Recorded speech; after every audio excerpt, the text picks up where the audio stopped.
I told my pregnant 15-year-old daughter she ruined my life.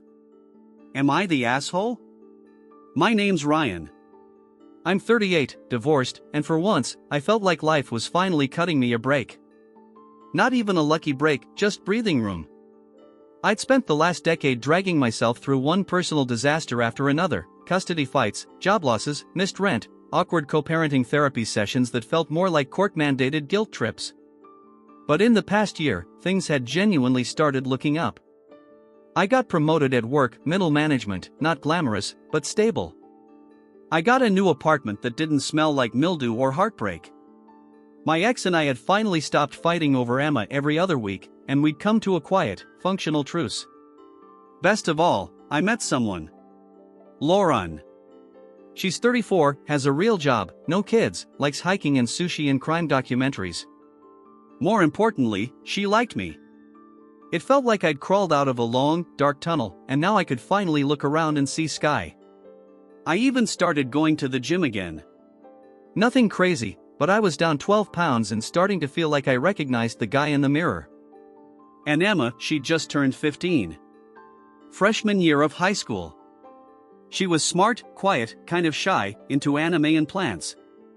She had this tiny cactus she kept by the window named Kevin. I'd been raising her solo since she was 11. Her mom, Jen, took off for a while, mental health reset she called it, and by the time she came back, Emma didn't really want to leave. And I was fine with that. I always told myself I'd be a better dad than mine was. I knew what it was like to feel like your parents gave up on you. When I knocked up my high school girlfriend at 17, my mom cried and told me I was dead to her. My dad handed me a trash bag of my stuff and locked the front door. I never forgot that feeling. I promised myself I'd never do that to my kid. So when Emma came home last Thursday and said we needed to talk, I thought it was going to be something simple. A bad grade, maybe. A friendship drama. I even thought she might be coming out or something. I was ready to be supportive. I wasn't ready for "Dad, I'm pregnant." At first, it didn't register. I laughed a short, awkward bark and said, "Did you wreck the car I don't even have yet?" But she wasn't smiling. Her hands were shaking. I could see she'd been crying already. She said, "I'm sorry. I didn't mean for this to happen. I didn't think." I cut her off. "Who?" I asked. I don't even know why that was my first question. She hesitated, so I asked again, louder. Eventually she said, "Kyle." My stomach dropped. Kyle. 17. Lives 2 houses down. His dad borrowed my leaf blower last month. We literally had beers together in his garage 2 weeks ago. I must have looked like I was going to punch a wall, because she flinched when I stood up. I didn't touch her. I wouldn't. But I paced, said things I didn't mean, or maybe did mean and wish I didn't. I said, "So what now? You gonna be a teenage mom like it's a Netflix show?" She cried harder. And then I said it. "You ruined everything. You fucking ruined my life." The second it left my mouth, I wanted to grab the words back. But I didn't. I just stood there, arms crossed, while she stared at me like I was someone she didn't know anymore. She didn't yell. She just walked to her room and shut the door. That was worse than yelling. I sat on the couch for hours. Lauren texted, "How's Emma? Still want Thai tomorrow?" I couldn't answer. I opened a beer. Then another. Then I lost count. The next morning, Emma was gone. Her backpack, phone charger, and Kevin the cactus were missing. I thought maybe she'd gone to school early, but when I called at noon to excuse her from class, the attendance office told me she hadn't been there at all. I tried her phone. Straight to voicemail. I called her mom, even though I hadn't talked to Jen in months. She picked up on the second ring and said, "She's here." She showed up this morning bawling her eyes out. "You want to tell me what the hell you said to her?" I didn't answer.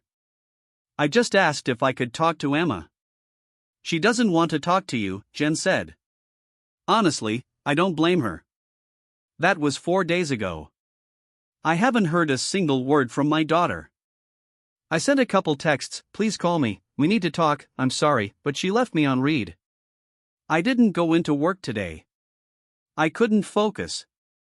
I've just been sitting on my couch, scrolling Reddit, wondering how I got here. Wondering if I just became my father. I told my pregnant teenage daughter that she ruined my life. I know how that sounds. I know it was cruel. But I also know what it's like to have your whole future pulled out from under you because of one mistake. I spent years crawling out of that hole. And now I feel like I'm right back in it. The silence after she left didn't hit all at once. At first, it was just quiet, like any Saturday morning when she'd sleep in and I'd sip coffee and scroll my phone. But by afternoon, I realized how long the silence had been stretching. No music coming from her room. No bathroom door slamming. No "Dad, can you help with anything?" The house was still, like it was holding its breath. I called again. Still no answer. Her mom sent me a short message around 4 p.m, Emma's fine. She needs time. I wrote back, tell her I'm sorry. No response. That night, I sat in her room. Just stood there like a guest. Everything looked the same, but off. The bed was made. Her hoodie still slung over the desk chair. Kevin the cactus gone. I sat on the edge of the bed and stared at her bookshelf.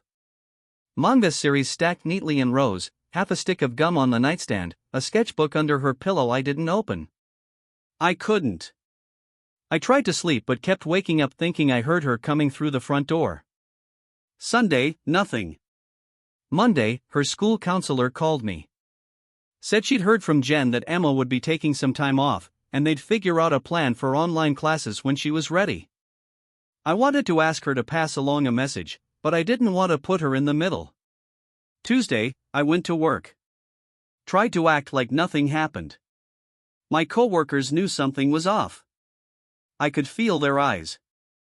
I told my boss I was dealing with a family emergency, and he gave me that awkward manager smile that says, please don't make this my problem. That night, I saw Kyle. I was taking the trash out, and he was skateboarding down the street like nothing in the damn world had changed. Hoodie, headphones, the same shaggy hair, same oblivious little punk face. I swear to God, I saw red. I yelled. Loud. Kyle. He stopped. Took out one earbud. Hey, Mr. Thomas? I walked right up to him. You think you're a man now? You think you get to fuck around and wreck a girl's life and just skate away like it's no big deal? His eyes went wide. I didn't. Emma said she was okay. She's 15. I shouted. You're 17. You're not a boyfriend. You're a fucking statistic. He backed up. My mom said she talked to Emma's mom, Anne. I didn't hear the rest because his dad came out of their house just then. Ryan, he called. Let's not do this here. Oh, now you want to parent? I said. Where the hell were you when your son was getting mine pregnant? Emma's not a boy, Kyle muttered. Shut your mouth. His dad came between us. Get inside, he told Kyle, then looked at me. This isn't helping anyone. I walked off. Fuming. Pacing the house for hours. Didn't eat. Just kept replaying everything over and over. That night I got a text from Emma. It was short, please don't yell at Kyle. This isn't just his fault. I stared at it for 15 minutes before replying, I'm sorry. She left it on read. I wanted to say more. I wanted to pour everything out, how scared I was, how much I hated myself for what I said, how I stayed up every night checking the front door just in case, but I didn't want to push her away more. The next morning, I called Jen. Asked if we could talk. She agreed, reluctantly. Said to come by that evening. When I showed up, Emma didn't come out of her room. I sat at the kitchen table with Jen, the same one we bought at IKEA when we first moved in together 15 years ago. She hadn't changed much, honestly. A little more worn down. A little colder. You really fucked this up, she said. No preamble. I know. She won't even look at me. She blames herself. She didn't ruin anything, I said, before I realized the irony of saying that now. She heard you, Jen said. She told me exactly what you said. Word for word. I didn't mean it. Jen scoffed. Doesn't matter. You're her dad. She needed you, and you kicked her while she was drowning. I didn't defend myself. What could I say? That I panicked? That I was traumatized? That I never got over my own teen fatherhood and projected it all on her? I just nodded. I'm not keeping her here, Jen said finally. She can stay a while, but she needs a plan. She needs support. She needs her father. I asked if I could see her. She said no. Not yet. I drove home that night to an apartment that felt smaller than ever. The next morning, there was an envelope outside my door. It just said Dad on the front. Inside was a letter in Emma's handwriting. Not a long one. Just a page and a half. A mix of apology, fear, and quiet grief. She said she wasn't ready to forgive me, but she didn't hate me. Said she still loved me, even if she didn't want to see me right now. Said she was scared every day, and that she missed Kevin more than she thought she would. She said she didn't expect me to fix anything. Just not to give up on her.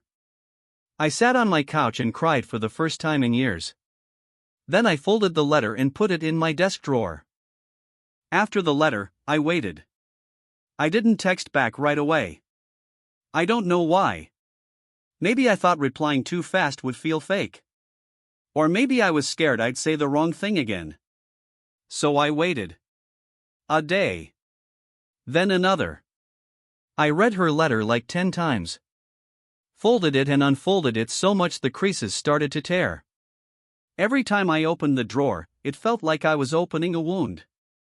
On Thursday, I finally texted. Thank you for your letter. I love you. I'm here when you're ready. She didn't answer. But at least this time, she didn't leave it on read. Her phone must have been off or something. That weekend, I went to my mom's house. I hadn't seen her in over a year. She only talks to me when it's about Emma. Last time she texted was 3 months ago to say, "Tell Emma happy birthday." That's just who she is. But I went because I didn't know what else to do. I needed to talk to someone who at least remembered what it felt like to be a parent when everything felt like it was falling apart. She let me in, made coffee, acted like no time had passed. I heard, she said, not looking at me. Jennifer called. Of course she did. I said some things I shouldn't have, I admitted. I was angry. I panicked. She's 15, Ryan. I know. And you were 17 when you had her. What, you think she's less capable than you were? That's not the point. Then what is the point, she snapped. You made a mistake and turned out fine. I actually laughed. Fine? I'm divorced, my daughter won't speak to me, and I cry in parking lots now. She didn't smile. You're here, aren't you? We sat in silence for a while. Then she said, you want my advice? Stop making this about you. That stung more than anything. That night, I got a message from Emma's school counselor. Said she wanted to schedule a meeting to talk about Emma's options. I agreed. We met Monday morning in her small office with the cheap tissue box and inspirational posters. Jen was there. I hadn't seen her since our kitchen table meeting. Emma's not ready to come back to school yet, the counselor said. She's overwhelmed. But she doesn't want to fall behind. So we're working on an independent study plan. I nodded. She also asked about alternative housing. I froze. What do you mean? She said she didn't want to stay with either parent long term. Jen sighed. I told her she could stay, but she doesn't want to be a burden. That hit like a punch to the gut. She's a minor, I said. She can't just live on her own. We know, the counselor said gently. But she mentioned maybe staying with your mother. Just until she figures out her next steps. So now my daughter, who I swore I'd never abandon, was trying to find a third option because both of her parents had let her down. I went home feeling hollow. Lauren came over that night. First time I'd seen her in almost 2 weeks. She'd been giving me space, which is code for I'm trying to figure out if you're too much drama. She sat on the edge of the couch, hands in her lap. How are you? She asked. I shrugged. Terrible. She nodded. I'm sorry. I wish I knew what to say. You don't have to say anything. She hesitated. I've been thinking. Here it comes. I like you, Ryan. I really do. But I'm not ready to be involved in something this big. I don't want to be a stepmom. Especially not under these circumstances. I just nodded. What could I say? I hope you figure things out, she added. Then she left. I didn't stop her. 2 days later, my boss called me into his office. Said someone from HR had flagged my name in a social media incident. I had no idea what he was talking about. Turns out someone had posted about a man who screamed at a pregnant minor in public. No names. But someone connected the dots. The post blew up in a local Facebook group. Then on Nextdoor. Middle-aged man threatens teen over pregnancy or something like that. Kyle's mom made a comment, this isn't what responsible adults do. Another parent chimed in. Someone I'd known since Emma was in kindergarten. Now people I barely talked to were weighing in on what kind of father I was.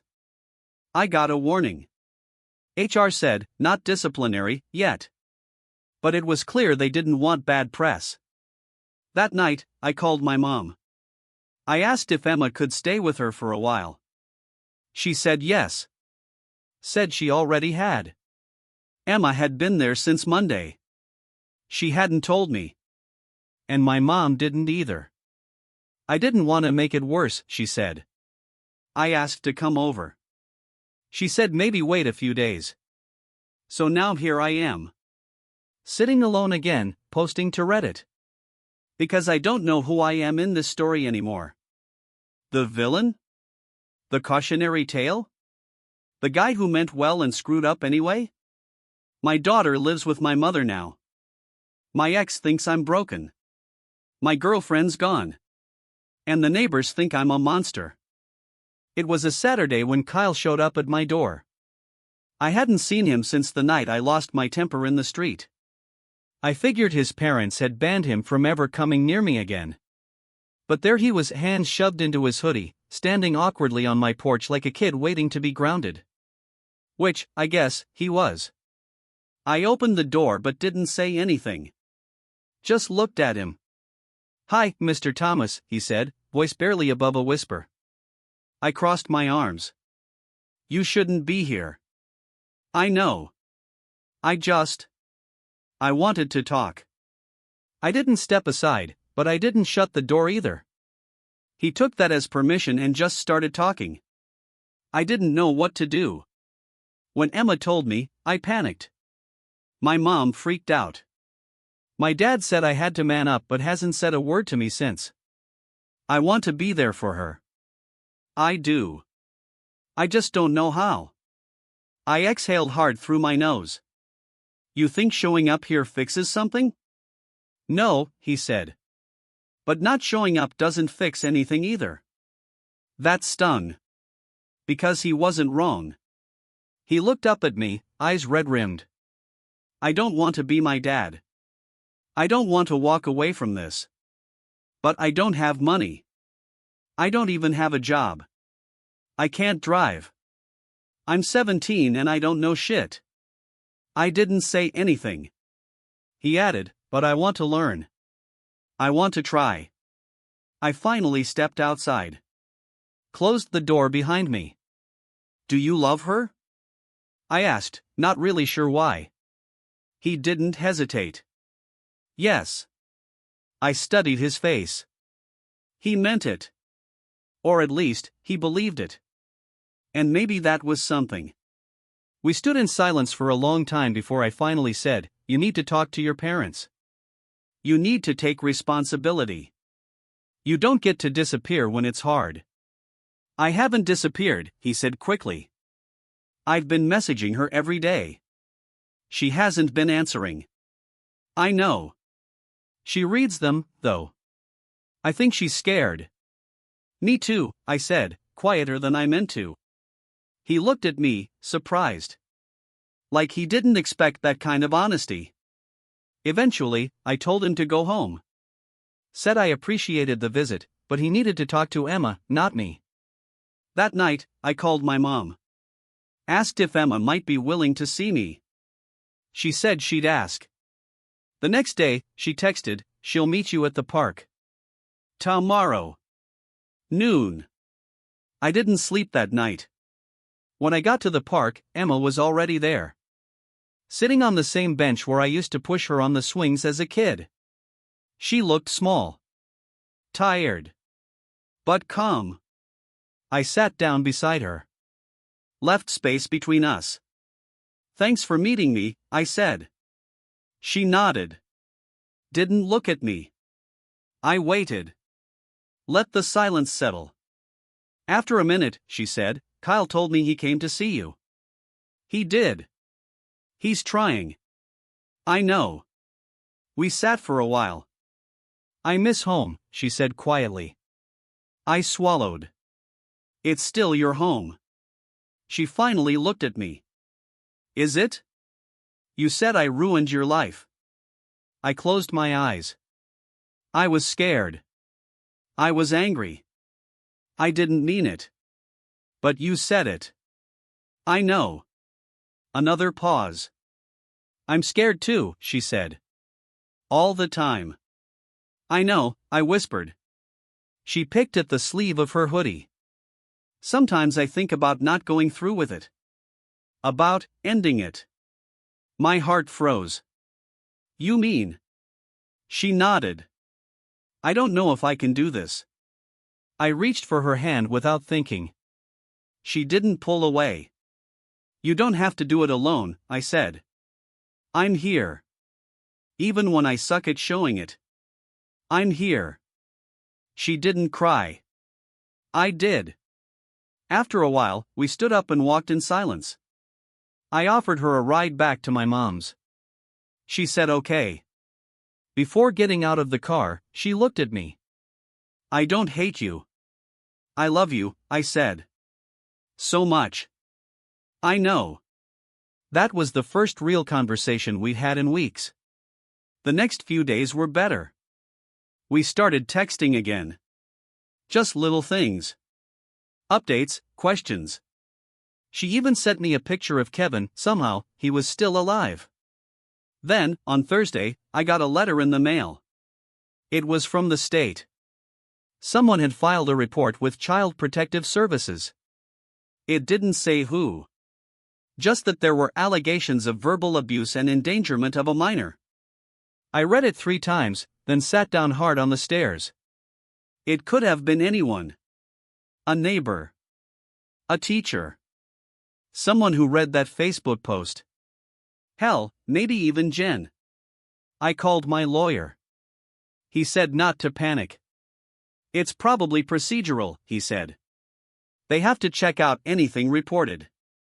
Still, the investigator was scheduled to come to my apartment next week. Just like that, my panic came roaring back.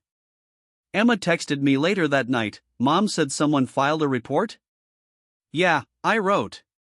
"It's okay. We'll handle it." She didn't reply. The CPS visit happened on a gray Tuesday afternoon.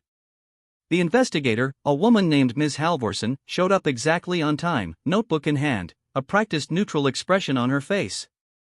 She was polite but clinical, like someone who's seen too many burned bridges and was just there to confirm the ash count. She asked if she could look around. I let her. She wrote things down.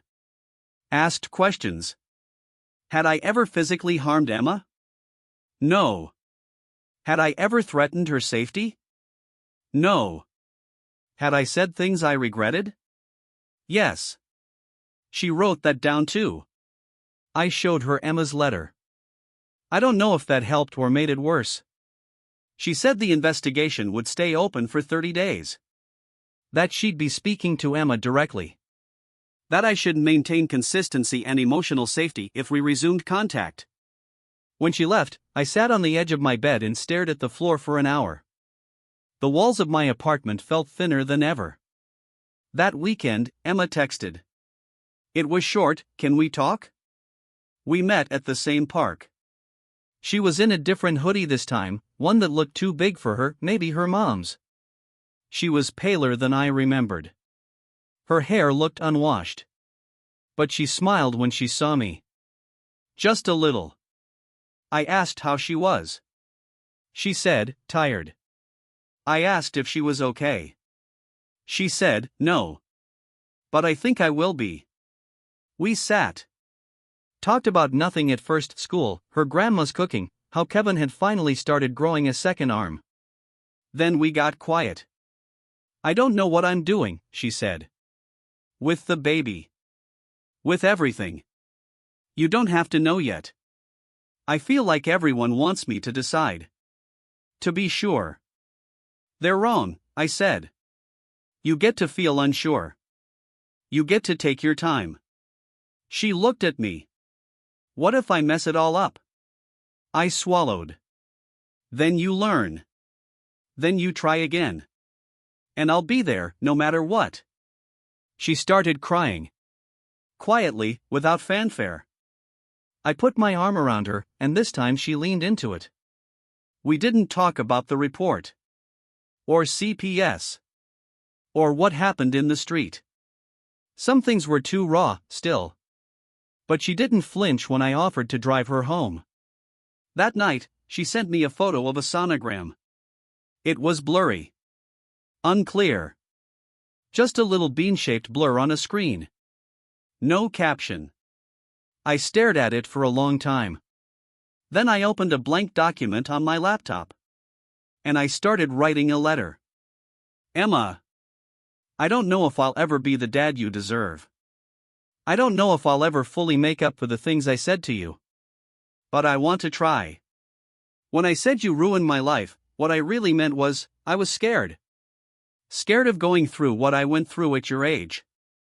Scared of losing the version of life I thought I finally had control over. But mostly, I was scared of losing you. And I acted like an idiot. You didn't ruin anything. You reminded me what matters. You forced me to stop pretending I had everything figured out. You made me see myself, really see myself, for the first time in years. That's not ruin.